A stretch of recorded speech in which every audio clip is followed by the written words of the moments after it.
ജമാഅത്തെ ഇസ്ലാമിയെ മുന്നിൽ നിർത്തി കേരളത്തിലെ മുസ്ലിം ന്യൂനപക്ഷത്തിൻ്റെ വോട്ടുകളെല്ലാം പെട്ടിയിലാക്കാം എന്നാണ് UDF നോക്കുന്നത്. തദ്ദേശ സ്വയംഭരണ സ്ഥാപനങ്ങളിലേക്ക് നടക്കുന്ന തെരഞ്ഞെടുപ്പിൽ പ്രത്യക്ഷമായി തന്നെ ജമാഅത്തെ ഇസ്ലാമിയുടെ രാഷ്ട്രീയ മുഖമായ വെൽഫെയർ പാർട്ടിയുമായി സഖ്യം ചേർന്നിരിക്കുന്നു കോൺഗ്രസ്. UDF മുസ്ലിം ലീഗാണ് കാർമ്മികത്വം വഹിക്കുന്നത് എന്ന് എല്ലാവർക്കും അറിയാം. 2024 ലോക്സഭാ തെരഞ്ഞെടുപ്പിൽ വൻ വിജയം നേടാൻ UDFന് കഴിഞ്ഞിരുന്നു. അന്ന് ജമാഅത്തെ ഇസ്ലാമി, SDPI അടക്കമുള്ള സംഘടനകൾ UDFനോടൊപ്പം നിന്നിരുന്നു, കോൺഗ്രസിനോടൊപ്പം നിന്നിരുന്നു. അത് തുടർന്നാൽ അതേപോലെ തദ്ദേശ സ്ഥാപനങ്ങളിലേക്ക് നടക്കുന്ന തെരഞ്ഞെടുപ്പിലും 2026 നിയമസഭാ തെരഞ്ഞെടുപ്പിലും വൻ മുന്നേറ്റമുണ്ടാക്കാൻ കഴിയും എന്നാണ് UDF, കോൺഗ്രസ്, മുസ്ലിം ലീഗ് നേതാക്കൾ കരുതിയത്. എന്നാൽ ജമാഅത്തെ ഇസ്ലാമി കോൺഗ്രസ് ബന്ധം, അതല്ലെങ്കിൽ UDF ബന്ധം വലിയ ചർച്ചയായി മാറുകയും മുസ്ലിം സംഘടനകൾ തന്നെ പരസ്യമായി രംഗത്തിറങ്ങുകയും ചെയ്ത സാഹചര്യത്തിൽ വലിയ പ്രതിസന്ധിയിലാണ് ഇപ്പോൾ UDF ചെന്നുപെട്ടിരിക്കുന്നത്. ആരൊക്കെയാണ് എതിർത്തത്? സമസ്ത, ഒന്നാമത് സമസ്ത എന്ന് തന്നെ പറയാം. സമസ്ത എന്നത് മുസ്ലിം സമുദായത്തിലെ ഏറ്റവും വലിയ സംഘടനയാണ്. മുസ്ലിം ലീഗിൻ്റെ വോട്ട് ബാങ്ക് എന്നത് സമസ്തയാണ്. ആ സമസ്ത UDFന്റെ, മുസ്ലിം ലീഗിൻ്റെ, കോൺഗ്രസിൻ്റെ, ജമാഅത്തെ ഇസ്ലാമി ബന്ധത്തിനെതിരെ പരസ്യമായി രംഗത്ത് വന്നു. UDFന് മുസ്ലിം ലീഗിന് ദോഷം ചെയ്യുമെന്ന് പറഞ്ഞത് ജിഫ്രി മുത്തുക്കോയ തങ്ങളാണ്, സമസ്തയുടെ സംസ്ഥാന അധ്യക്ഷൻ. അദ്ദേഹത്തിന് തന്നെ രംഗത്തിറങ്ങേണ്ടി വന്നു. സമസ്തയിലെ മറ്റ് നേതാക്കൾ, പ്രത്യേകിച്ച് മുസ്ലിം ലീഗിനെ എതിർക്കുന്നവർ രൂക്ഷമായ വിമർശനവുമായി രംഗത്ത് വന്നു. ചിതല് അരിക്കുന്നത് പോലെ സമസ്തയെ ഇല്ലാതാക്കും ജമാഅത്തെ ഇസ്ലാമി മുസ്ലിം ലീഗ് ബന്ധം എന്നാണ് സംസ്ഥാന നേതാക്കൾ പ്രതികരിച്ചത്. മുസ്ലിം ലീഗിനെ അനുകൂലിക്കുന്ന സമസ്തയിലെ നേതാക്കളും രംഗത്ത് വന്നിരുന്നു ജമാഅത്തെ ഇസ്ലാമി ബന്ധത്തിനെതിരെ. അതോടൊപ്പം സമസ്തയിലെ AP വിഭാഗവും ഇതേ വിമർശനവുമായി രംഗത്ത് വന്നു.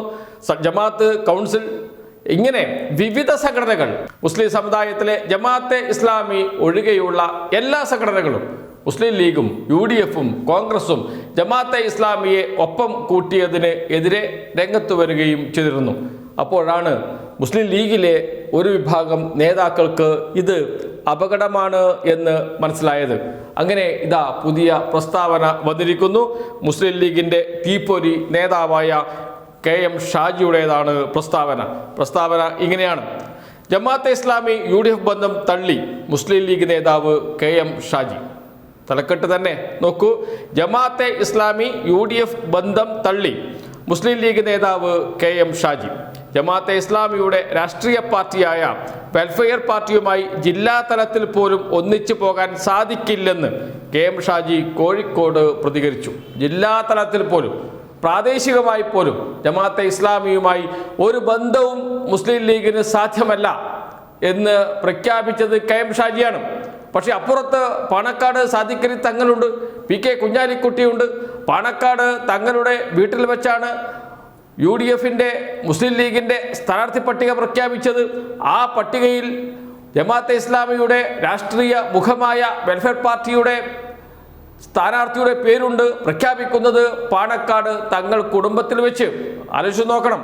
അങ്ങനെയൊക്കെ നിൽക്കുമ്പോഴാണ് KM ഷാജി രംഗത്ത് വരുന്നത് രൂക്ഷ വിമർശനവുമായി. ജമാഅത്തെ ഇസ്ലാമി UDF ബന്ധം തള്ളി മുസ്ലിം ലീഗ് നേതാവ് KM ഷാജി. ജമാഅത്തെ ഇസ്ലാമിയുടെ രാഷ്ട്രീയ പാർട്ടിയായ വെൽഫെയർ പാർട്ടിയുമായി ജില്ലാ തലത്തിൽ പോലും ഒന്നിച്ചു പോകാൻ സാധിക്കില്ലെന്ന് KM ഷാജി കോഴിക്കോട് പ്രതികരിച്ചു. വെൽഫെയർ പാർട്ടിയുമായി ഒരു തരത്തിലുള്ള ചർച്ചയും നടത്തിയിട്ടില്ലെന്നും അദ്ദേഹം പറഞ്ഞു. വെൽഫെയർ പാർട്ടി ഒരിക്കലും UDFുമായി ധാരണയുള്ള ഒരു കക്ഷിയല്ല.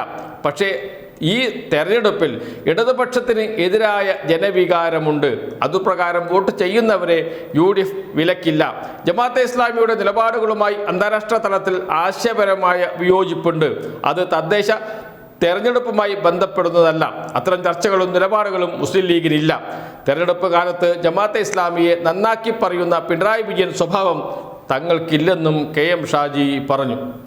ഇതാണ് പിണറായി വിജയൻ ജമാഅത്തെ ഇസ്ലാമിയെ നന്നാക്കി പറഞ്ഞിരുന്നു, അതുപോലെ ഞങ്ങൾ നന്നാക്കി പറയില്ല ജമാഅത്തെ ഇസ്ലാമിയെ എന്ന് പറയുന്നത് മുസ്ലിം ലീഗ് നേതാവ് KM ഷാജി. പഞ്ചായത്ത് തെരഞ്ഞെടുപ്പിൽ എല്ലാവരും UDFനെ പിന്തുണക്കുന്നുണ്ട്. സർക്കാർ വിരുദ്ധ വികാരം അലയടിക്കുന്നുണ്ട് കേരളത്തിൽ. അങ്ങനെ ഞങ്ങൾക്ക് വോട്ട് ചെയ്യാം എന്ന് പറഞ്ഞ് വരുന്നവരെ വിലക്കില്ല എന്നാണ് പറയുന്നത് KM ഷാജി.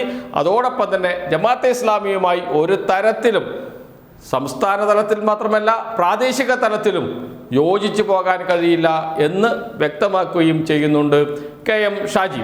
പക്ഷേ കേരളത്തിൽ എന്താണ് അനുഭവം? കേരളത്തിൽ ജമാഅത്തെ ഇസ്ലാമി UDFിൻ്റെ ഘടകകക്ഷിയാണ്.